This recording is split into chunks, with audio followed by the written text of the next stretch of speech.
नमस्कार धन्यंकार जी। कैसे हैं आप सब? आई होप आप सब अच्छे होंगे, स्वस्थ होंगे, मस्त होंगे अपने अपने लाइफ में।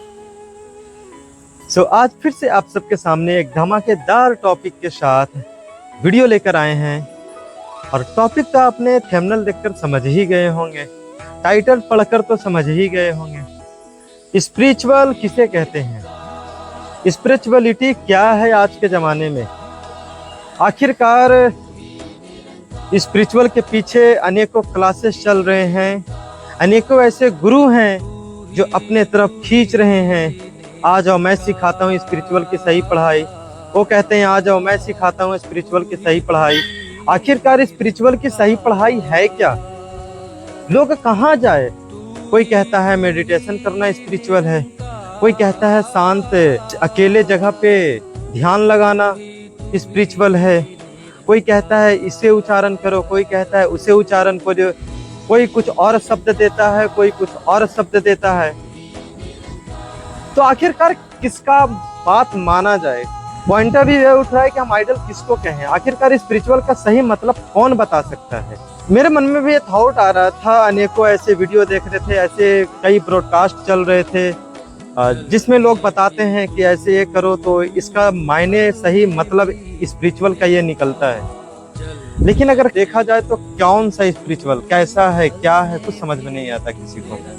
क्या अकेले में ध्यान लगाना ही स्पिरिचुअल है, या फिर मेडिटेशन करना ही स्पिरिचुअल है, या फिर वेश धारी चेंज करके साधु संत फकीर बनना ही स्पिरिचुअल है? आखिरकार स्पिरिचुअल क्या है?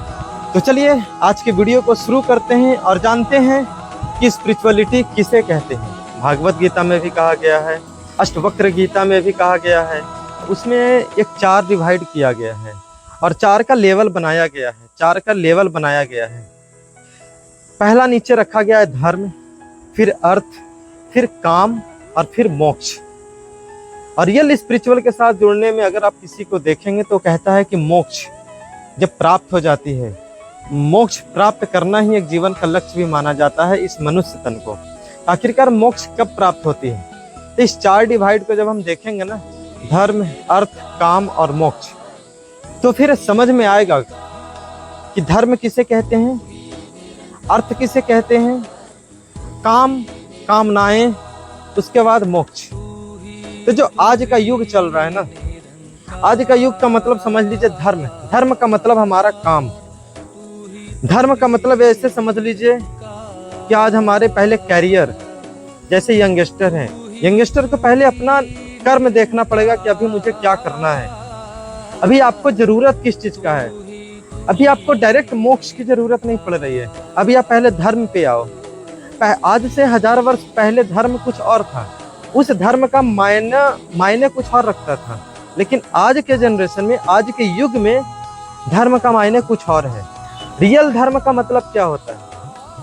और इस पॉइंट ऑफ व्यू का अगर आप दिल से, दिमाग से समझ लेंगे, शांति मन से, ठंडक में बैठकर अगर इस चीज को हम अध्ययन कर लेते हैं तो फिर समझ में आ जाती है। तो जहां तक मुझे समझ में आता है कि धर्म का मतलब होता है काम, कर्म करना, जो मुझे अभी जिस चीज की जरूरत है हम उस चीज को पहले कर लेते हैं। अभी हमारा क्या जरूरत है? कैरियर बनाना। चाहे आप कैरियर जॉब के पीछे हैं, या फिर आपको बिजनेस करना है, खेती करनी है,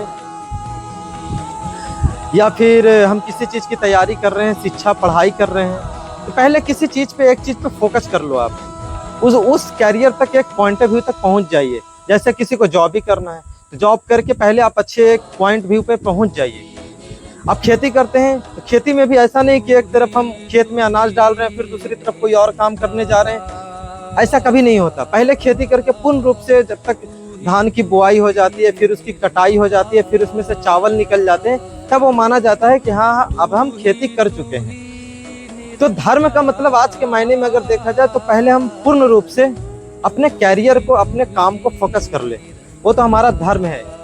शॉर्ट बात में मैं बता रहा हूँ क्योंकि वीडियो को ज़्यादा लंबी नहीं करना चाहता। उसके ऊपर अगर हम उठते हैं तो अर्थ पे जाता है कि हमारा अर्थ क्या है। तो अर्थ का मतलब ये होता है कि आप अर्थव्यवस्था को आप सही कर लीजिए। अर्थव्यवस्था का मतलब पैसे कमा लीजिए, इतना पैसे कमा लीजिए जितने में आपका परिवार कंफर्ट जोन से बाहर निकल जाए। पैसे का लालच ना हो मन में, पैसा सिर्फ इतना हो जितना कि गाड़ी में पेट्रोल काम कर जाता है। जैसे एक उदाहरण बार बार दिया जाता है कि पैसे का मायने उतना ही रखा जाता है या उतना ही बराबरी किया जा सकता है जैसे जितने गाड़ी में पेट्रोल की जरूरत होती है, वैसे ही जीवन में पैसे की जरूरत होती है। जिस प्रकार गाड़ी को चलाने के लिए पेट्रोल और डीजल की जरूरत होती है, उसी प्रकार इस जिंदगी को चलाने के लिए पैसे की जरूरत होती है। लेकिन पैसे को भी एक स्टेबिलिटी, एक पॉइंट ऑफ व्यू तक अर्थव्यवस्था को मजबूत कर लीजिए।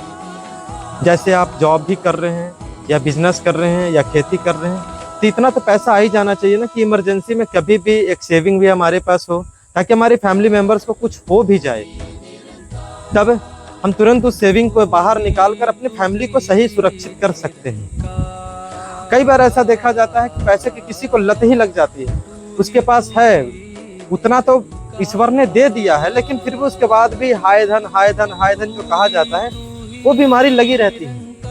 तो उससे हमें बचना, और उसके कारण हम दिमाग पे टेंशन लिए बैठे रहते हैं।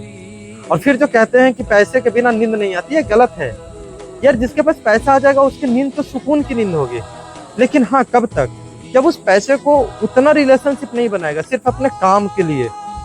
जैसे मैं बताया ना, गाड़ी में सिर्फ पेट्रोल की जरूरत होती है गाड़ी चलाने के लिए, बस वैसे ही पैसे की जरूरत है जिंदगी को चलाने के लिए। तो अर्थ का मतलब यही होता है कि आप पैसे उतना तो कमा लीजिए जितना अपने फैमिली को स्टेबिलिटी के साथ रख सकते हैं, कंफर्ट जोन से बाहर निकाल सकते हैं। उसके बाद आता है कामनाएं। कामनाएं का मतलब इच्छा। जैसे कई बार होता है कि हम 2 व्हीलर गाड़ी से घूम रहे हैं, ये मेरी नीड थी कि चलो आज गाड़ी नहीं है, गाड़ी खरीद लिया, ये नीड है। सिर्फ ये दिखावे के लिए अपने दरवाजे के बाहर 4 व्हीलर खड़ी करना हो तो फिर फालतू का पैसा है ना, वो खर्च हुआ, उसको फिर आप कामनाएं नहीं कह सकते। तो कामनाएं भी मुझे सिर्फ पूर्ति तक ही रखनी है। अब किसी इंसान को ऐसे है जहाँ पे वातावरण दूषित है, उसको जरूरत है कि मुझे बार बार फैमिली को टूर पे लेकर जाना होता है, या फिर मुझे बार बार प्रॉब्लम हो रही है, मुझे जरूरत है 4 व्हीलर गाड़ी की, तो फिर ले आओ। किसी के घर में पलंग की जरूरत होती है, तो जरूरत है कि आप फिर ले आओ।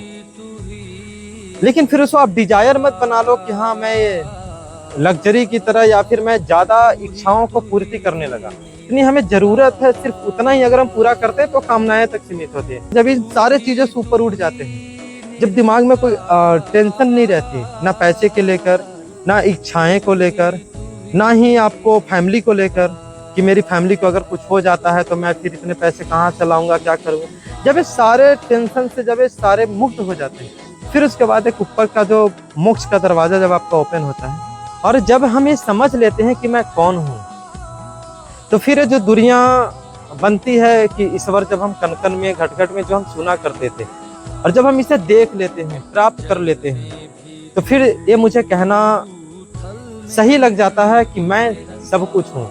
आप इसे अहंकार नहीं कह सकते, मैं ही सब कुछ हूँ, या मेरे में ही सारी दुनिया समाई है।